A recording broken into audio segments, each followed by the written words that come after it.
La lluvia comenzó justo cuando el padre Ignacio cerró su libro de oraciones, una llovizna suave y constante que se pegaba a mi piel y empapaba la tela negra de mi vestido. Parecía apropiado, casi como si el cielo mismo hubiera decidido acompañarme en mi duelo por Esteban.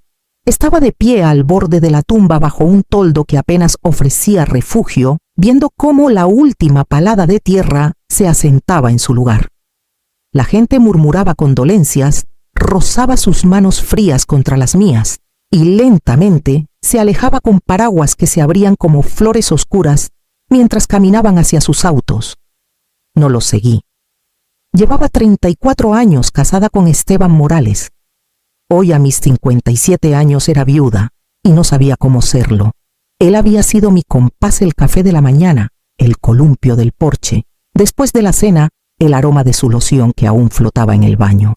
Ahora solo había lluvia y esa sensación enferma en el estómago de que yo era la única que aún recordaba cómo tarareaba boleros bajito mientras preparaba unos huevos revueltos. Apenas noté que el padre Ignacio se acercaba hasta que su mano tocó mi hombro. Me giré sobresaltada. Sus ojos, siempre serenos y amables, tenían algo más hoy: vacilación, tal vez tristeza. Carmen dijo suavemente antes de que te vayas: Esteban me pidió que te diera algo. Metió la mano en el bolsillo interno de su chaqueta y sacó un sobre sellado. El papel estaba seco, a pesar de la lluvia, cuidadosamente protegido. Mi nombre estaba escrito en la parte frontal con la letra de Esteban, firme, inclinada, deliberada. Lo miré, incapaz de moverme. Me lo dio hace 6 meses, agregó el padre Ignacio en voz baja. Me dijo que no te lo entregara hasta después del funeral. 6 meses atrás. Mi pecho se apretó. Fue cuando todo comenzó a cambiar, cuando Esteban se volvió callado, distante, un extraño en su propia casa. Mi mano se cerró alrededor del sobre y por primera vez en todo el día sentí un temblor que atravesaba el entumecimiento. Escuché a mi hija Valeria llamándome desde atrás, pero no pude responder. Mis ojos estaban fijos en mi nombre escrito por el hombre que pensé que conocía mejor que nadie. Todo empezó con las compras. Cada martes por la noche, Esteban y yo recorríamos los pasillos del Mercado San Juan, con nuestra lista gastada a su brazo, descansando despreocupadamente sobre el carrito, mi pluma tachando los productos uno por uno. Teníamos nuestro ritmo. Él fingía no querer un helado, pero lo metía al carrito cuando no miraba. Siempre lo notaba, siempre lo dejaba pasar. Era uno de esos juegos tontos que jugábamos desde hace años. Pero un martes de principios de marzo llamó justo antes de que saliera de casa. No puedo ir esta noche, dijo. Surgió un problema con un cliente importante. Lo dejamos para otro día. Le dije que no había problema. A veces pasan cosas. Pero cuando llegué a casa con las compras a las 8:30, su coche ya estaba en la entrada. Estaba en la cocina sentado a la mesa, con el celular boca abajo, su expresión indescifrable. Recuerdo cómo se levantó rápido al verme, cómo se ofreció a ayudar con las bolsas como si nada hubiera pasado. Recuerdo cómo sus ojos evitaron los míos. Después de eso, los cambios llegaron más rápido. Comenzó a llevar su celular a todas partes, a la cena, a la cama, incluso al baño. El hombre que antes lo dejaba cargando en la cocina toda la noche, ahora lo protegía como si guardara secretos de estado. Una noche, mientras le llevaba un café, vi de reojo su pantalla, una aplicación de mensajería que no reconocí en medio de una conversación con alguien. Cuando se dio cuenta de que estaba detrás de él, cerró la laptop tan rápido que casi se cae de la mesa. Le pregunté al respecto con suavidad. Solo trabajo, dijo. Tú sabes cómo son los clientes. Pero no me miró. Empezó a quedarse trabajando hasta tarde, más seguido. Las cenas se enfriaban. Yo ponía la mesa, encendía la vela como siempre, esperaba hasta que el reloj marcaba las 8 y luego guardaba su comida sin tocar. Una noche llamé a su oficina y su secretaria sonó sorprendida. Oh, se fue hace horas, dijo. Cuando llegaba a casa parecía vacío, como un hombre hecho de humo. Murmuraba excusas: tráfico, reuniones, estrés. Intenté creerle. Me dije que estaba exagerando, que solo estaba cansado. Pero luego vino la aspereza. la forma en que me contestaba cortante cuando preguntaba demasiado, la forma en que sus cumplidos se secaron, la forma en que su silencio llenaba la casa como agua en un barco que se hunde. Y en algún momento dejé de sentirme esposa y comencé a sentirme una molestia, un obstáculo, un peso. Entonces me pregunté lo que cualquier mujer se preguntaría en los momentos de silencio después de que las lágrimas se secaran y la cena se enfriara. El picnic anual de Morales y Asociados siempre había sido mi favorito. Durante más de una década, formé parte de esa reunión en el Parque La Alameda, sillas plegables a la sombra, niños corriendo entre la parrilla y los juegos platos de papel, abarrotados de costillas y ensalada de papa. Solía sentirme como la anfitriona no oficial, caminando entre las mesas con una bandeja de limonada, charlando con los empleados de Esteban como si fueran familia extendida. Pero ese verano algo fue diferente. Esteban parecía ansioso incluso antes de salir de casa. No dejaba de revisar su celular, caminaba de un lado a otro en el porche, rechazaba la sugerencia de sentarnos cerca del kiosco como siempre hacíamos. Demasiada gente este año, murmuró guiándonos hacia una mesa al fondo del parque. Intenté no tomarlo personal. Tal vez realmente necesitaba espacio. Pero incluso mientras sonreía y hacía conversación ligera, noté cuántas veces desaparecía para revisar la parrilla, para tomar una llamada, para buscar algo en el coche. Estuve sola más tiempo del que no. Eventualmente me acerqué a un grupo conocido cerca de la mesa de bebidas, Javier, Marta y otros que conocía de años. Javier estaba contando una anécdota cuando me vio. Carmen exclamó y luego se corrigió rápido. Perdón, quise decir Carmen. Estábamos hablando del nuevo departamento de Esteban. La frase cayó mal afilada y repentina. Reí confundida. ¿Departamento? La sonrisa de Javier titubeó. El del centro. Lo mencionó la semana pasada, algo sobre reuniones hasta tarde y necesitar un lugar cerca de la oficina. El grupo se quedó en silencio. Marta bajó la mirada a su plato. Tomás tosió en su mano y yo me congelé.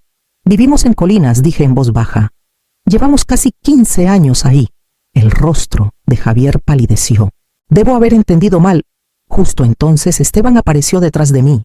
Aquí estás, dijo rápido con la mirada saltando hacia los demás. Te he estado buscando por todos lados. Me giré. Javier me estaba contando sobre tu departamento. Su mandíbula se tensó. Se equivocó, dijo. Me confundió con alguien más, pero el silencio decía lo contrario. De vuelta en nuestra mesa, siseó entre dientes apretados, me hiciste quedar mal. Y lo único que podía pensar mientras me sentaba y contenía las lágrimas, frente a una multitud que de repente se sentía como extraños, era cuántos de ellos ya sabían lo que yo no. No recuerdo el camino a casa desde el picnic. Debí tomar las mismas curvas que había recorrido 100 veces, pasar por el mismo centro comercial, la misma oficina de correos, la misma iglesia con el letrero desgastado por el sol. Pero todo lo que podía escuchar era la voz de Esteban, cortante, fría, acusándome de hacer un escándalo, de humillarlo, de convertir nada en algo. Me había manipulado tan bien que para cuando estacionamos en la entrada ya no estaba segura de que era real. Las farolas proyectaban sombras largas sobre el césped y podía ver el contorno de la casa que construimos juntos, quieta e inalterada, como si la vida dentro no se hubiera derrumbado. Esteban salió del coche sin decir palabra. La puerta se cerró de golpe y me quedé congelada al volante. Pasaron 10 minutos, tal vez 20. No me moví. La luz del porche se apagó. Luego la del pasillo. Él había terminado por esa noche. Me quedé ahí apretando el volante hasta que me dolieron los nudillos. Me sentía como un fantasma flotando justo fuera de la vida que solía vivir viendo a un extraño ocupar mi lugar. En algún momento saqué mi celular y llamé a Rosa. Sonó 2 veces antes de que contestara. Carmen, todo bien, dijo. No pude hablar. Carmen, su voz se agudizó. ¿Qué pasa? Creo que mi matrimonio terminó, susurré. El silencio que siguió no estaba vacío. Estaba lleno de todo lo que no había dicho en meses. No sé quién soy, ya dije con la voz quebrada. Sigo intentando ser paciente, comprensiva. Pero me estoy desvaneciendo, Rosa. Y él ni siquiera lo ve. No sé cómo estar en una casa donde no me quieren. ¿Dónde estás ahora en la entrada? No puedo entrar. Me ofreció ir por mí. Dije que no. No quería que nadie me viera así. Esa noche me quedé en el coche, acurrucada bajo una cobija vieja en el asiento trasero, la misma que llevábamos a los partidos de fútbol en otoño. Miré el techo y dejé que las lágrimas vinieran calientes, amargas, implacables. Si ya no me quería, ¿por qué no podía simplemente decirlo? No la abrí ese día. Llevé el sobre a casa desde el cementerio guardado en mi bolsa, como algo frágil y radiactivo a la vez. Se quedó en la encimera de la cocina mientras los guisados llegaban y se iban mientras Valeria y Daniel entraban y salían con sus condolencias cuidadosas y abrazos demasiado silenciosos. Lo evitaba. Lo limpiaba alrededor. Lo toqué una vez y retiré la mano como si me hubiera quemado. La tercera noche, cuando la casa por fin estaba en silencio y ya no podía dormir, me serví una copa de vino que no quería y me senté sola en la mesa del comedor. El sobre estaba esperándome. Mi nombre me miraba en la letra inconfundible de Esteban. Lo abrí. El papel era grueso y estaba doblado 2 veces. Solo una página. Sin saludo, sin fecha. Solo su voz clara y serena como si estuviera sentado frente a mí otra vez. Carmen, si estás leyendo esto es porque ya no estoy. Necesito decirte algo que debí haberte dicho hace meses, pero no supe cómo. Hace 8 meses me diagnosticaron Alzheimer en etapa temprana. Leí la frase 3 veces. Mi boca se secó. No te lo dije porque recordé lo que le hizo a mi padre. Lo vi olvidar el mundo, olvidar a mi madre, olvidarse de sí mismo. Vi en lo que la convirtió a ella, la espera, el cuidado, el duelo que se alargó años antes de que llegara la muerte. No podía hacerte eso. Entonces me alejé. Sé que lo sentiste. Me hice frío para que doliera menos cuando tuviera que irme. Pensé que si dejabas de quererme poco a poco, podrías soportar el final más fácilmente. Sé que fue cruel. Sé que te rompí el corazón. Por favor, créeme cuando te digo que lo hice por amor, aunque pareciera abandono. Perdóname si puedes. Nunca dejé de amarte ni por un segundo. Esteban, me quedé en silencio durante lo que parecieron horas con la carta temblando en mis manos. El vino seguía intacto. Las paredes a mi alrededor se cerraron con el peso de lo que no había dicho en voz alta. Explicaba todo y nada.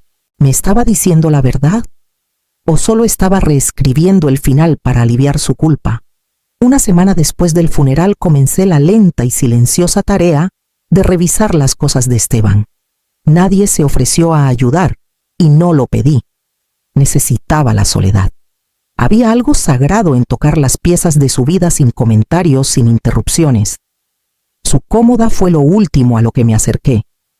Todavía olía a él cedro y crema de afeitar el aroma que se había quedado en nuestras fundas de almohada durante décadas.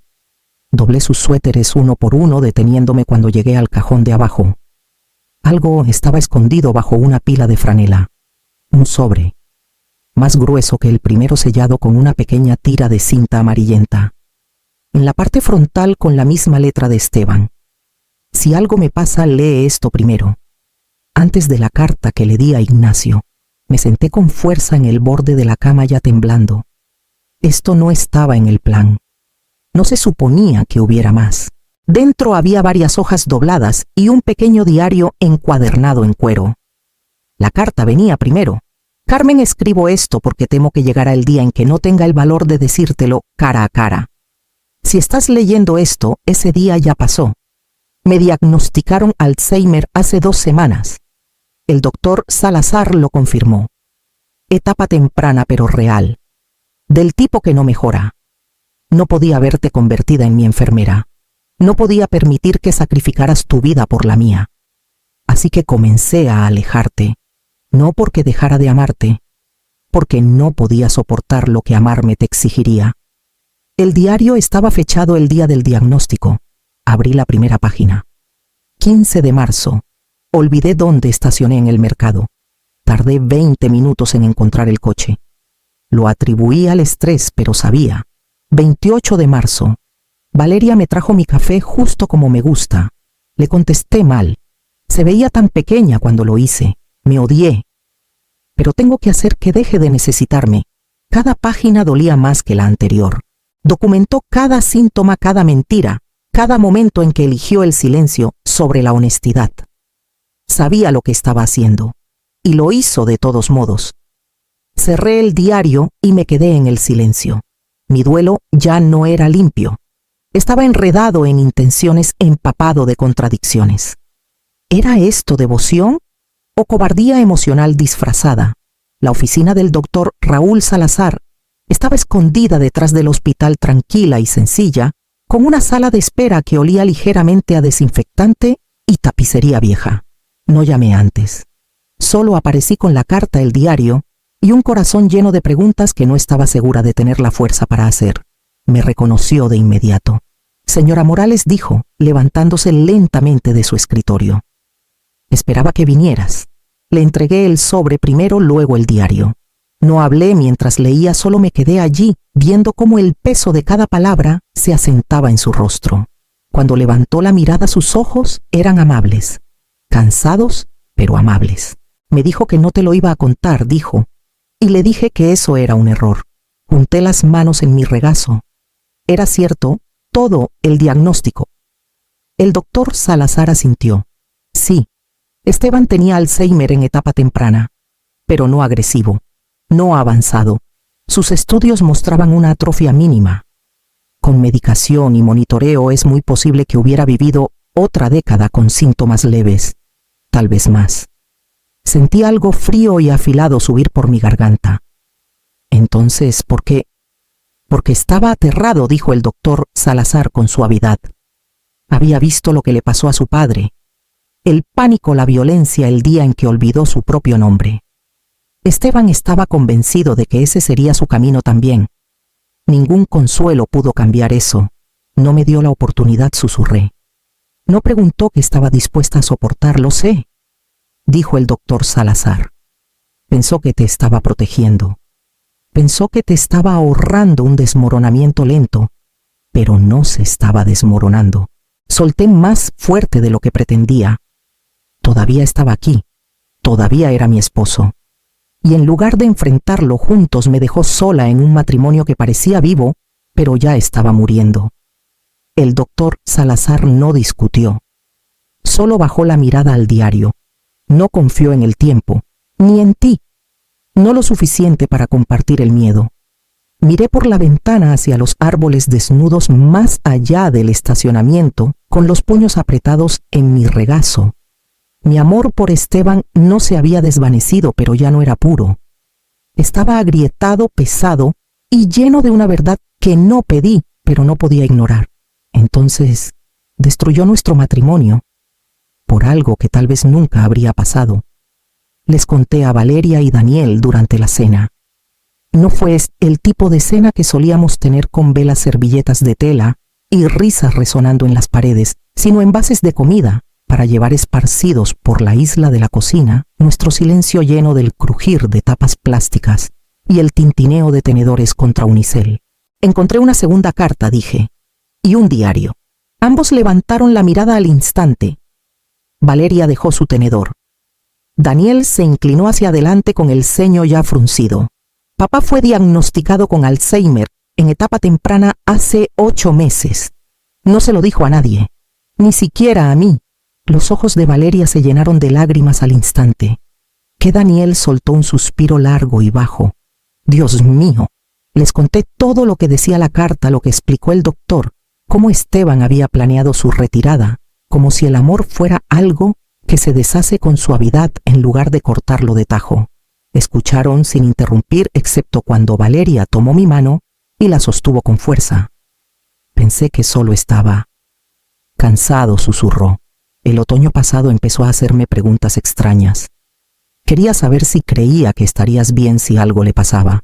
Pensé que era el estrés de hacerse mayor. Me llamó en primavera, dijo Daniel, de la nada. Me pidió que prometiera cuidarte si él no estaba. Pensé que solo estaba siendo dramático. No lo era, dije. Estaba orquestando su salida. Una semana después invité a Rosa. No había dicho mucho desde el funeral. Su duelo era reservado, sus llamadas breves, su tono cortante y formal. Pero cuando entró a mi casa, vi el peso que cargaba. Pensé que lo habías abandonado. Dijo antes de que siquiera le ofreciera un asiento. Pensé que la frialdad que vi entre ustedes era tu culpa. Le di el diario. Leyó en silencio durante 20 minutos, luego lo dejó suavemente en la mesa y lloró con ambas manos sobre la boca. No sabía, dijo. No entendía. Yo tampoco. Nos sentamos juntas un largo rato, sin acusaciones, sin demandas. Solo dos mujeres llorando al mismo hombre, viéndolo claramente por fin. Podía llorarlo completamente sabiendo que nunca confió en mí lo suficiente para compartir la verdad. La primera vez que hablé mi voz tembló. Les conté sobre Esteban, sobre el silencio, sobre la carta que llegó demasiado tarde. No lo dramaticé. Solo dije la verdad y fue suficiente. La gente lloró. Algunos asintieron. Una mujer apretó la mano de su esposo con más fuerza mientras hablaba. Después de eso siguieron pidiéndome que regresara, y lo hice. Me senté en pequeños círculos en salas de hospital y sótanos de iglesias en videollamadas y salones de conferencias contando la misma historia de diferentes maneras. No para revivirla, sino para asegurarme de que alguien más no tuviera que hacerlo. Les dije lo que desearía que Esteban hubiera creído, que el amor no significa proteger a alguien del dolor. Significa confiar en ellos lo suficiente para compartirlo.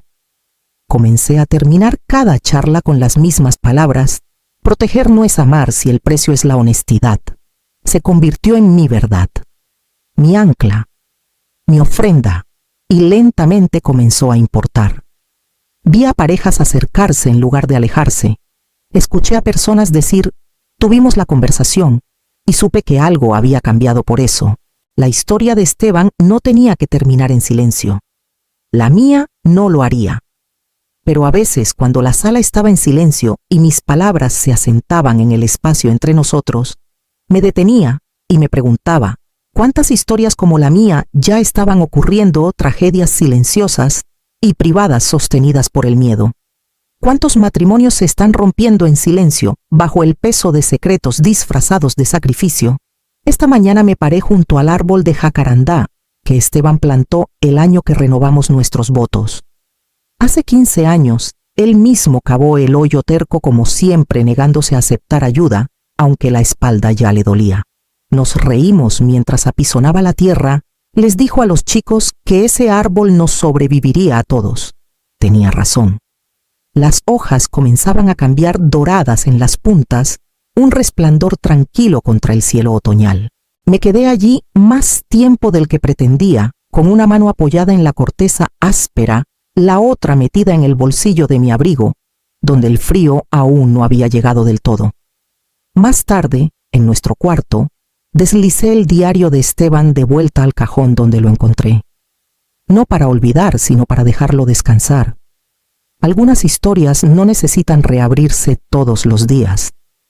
Algunos dolores solo se suavizan cuando se dejan en paz.